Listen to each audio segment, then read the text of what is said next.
83 to 68. 83 TDs who feel perfectly okay with ensuring the homeless figures continue to rise and at an even greater pace. 83 TDs who think that landlords are more important than tenants during a housing emergency. 83 TDs who voted to allow no-fault evictions into homelessness. 83 TDs who have no shame. 83 TDs who have no conscience.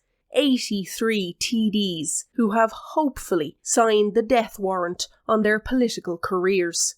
Absolutely shameful. I'm honestly struggling for words on this one. How can any of those 83 public representatives sleep at night knowing full well they only represented a small fraction of the public? Oh, that's right, they sleep on a salary of, what is it now? Oh yeah, €107,376 before expenses. More than at the height of the Celtic Tiger. I guess morals and ethics do have a price after all. 11,000 homeless before the ban is lifted, as many as 290,000 more hidden homeless, the couch surfers, the families squeezed into a spare bedroom in their childhood home, the ignored and the forgotten. But these 83 TDs took it upon themselves to make the situation worse. 4,741 notices of termination issued between July and September of last year. Where do they go?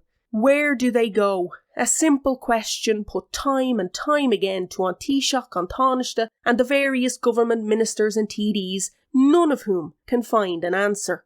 All spouting the same drivel about safety nets that are not fit for purpose and not up and running to help those 4,741 households. It is simply not good enough. They are consigning so many families and renters to homelessness and they don't care. All of the faces on your screen right now, all 83 of them, need to be shared far and wide. They have no answers, they have no morals, and they have no decency. They do not have the best interests of the nation at heart, only the best interests of the wealthy few. They do not deserve their cushy pay and pensions at our expense.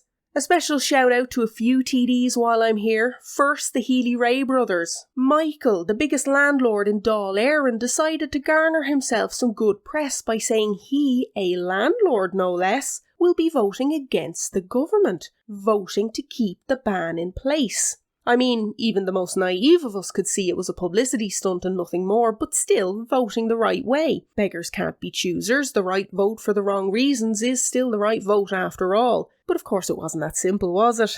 Nah, his brother Danny was there to cancel it all out by voting with the government. So the Healy Rays hedging their bets and cancelling each other out. A nice vote for the status quo there. Secondly, Pader Tobin, or rather the 78 TDs who voted down his call for an amendment to, quote, protect people with disabilities, people with very young families, older people, and people with terminal illnesses from eviction. I'll link the offending 78 in the description below, many of whom wore a daffodil the very next day with no hint of irony or shame.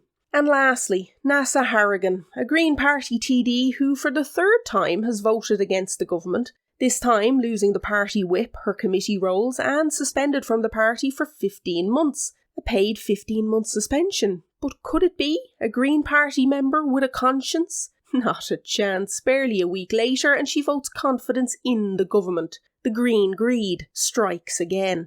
How anyone can look at the mess we are in and think that condemning even more people into homelessness is a good thing is beyond me. And yet here we are. They've had 6 months to come up with a proper safety net and instead did absolutely nothing. Nothing apart from defend themselves, defend the indefensible in action. No plan of action, no, instead we get the poor landlord stories. Spare me.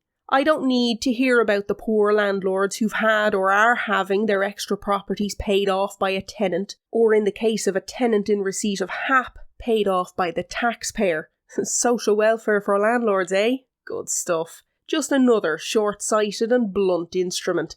Anything to avoid actually building social and affordable houses, right? And that's the crux of the issue. I don't like landlords, never will, and I will never have sympathy for a class of society that has more than it needs at the expense of others, and especially not when they're complaining that they are only getting a property paid for by someone else and not a profit on top. But ultimately, it should never have been left to private landlords to be the main providers of housing for those not in a position to buy.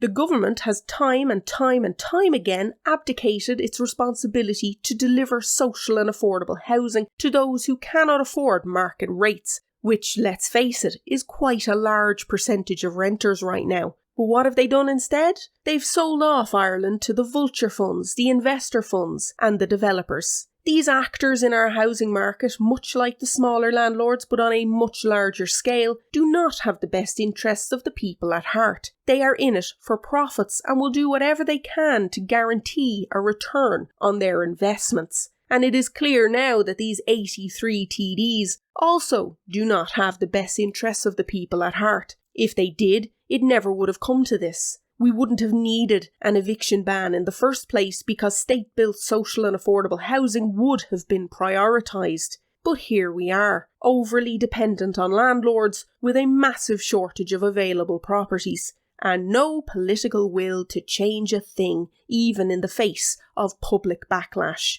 83 TDs who will never face this issue because they are so well insulated from reality that they cannot understand the scale of the problem. 83 TDs who are so secure they cannot fathom the realities of what an eviction notice means. 83 TDs who are incapable of empathy or compassion.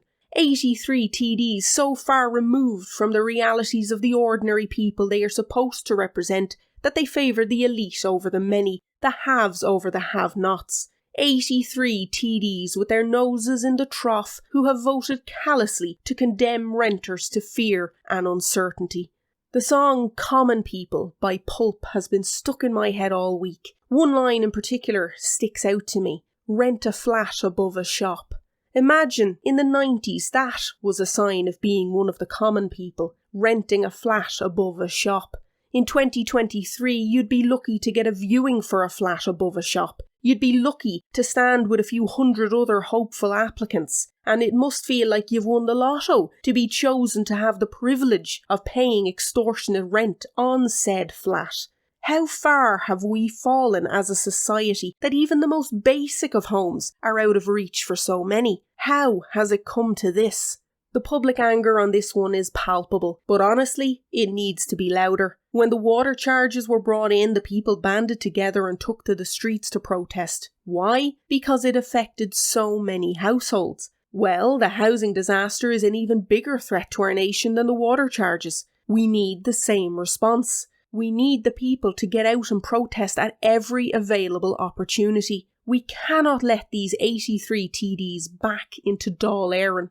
They are failing the people and do not deserve another penny from the taxpayer. I've said it before and I'll say it again and I'll keep saying it. We need to bring the accountability. Next chance we get, we need to remember these faces, remember these names and ignore them on the ballot sheet, just like they've ignored the housing crisis, ignored the rental crisis and ignored the homeless. Enough is enough. Houses should be for homes, not investments, and it is time our public representatives actually represented the public and did what is best for the people of this country. No society can flourish while housing remains so precarious for so many. Homelessness is not acceptable in a supposedly first world booming country like ours.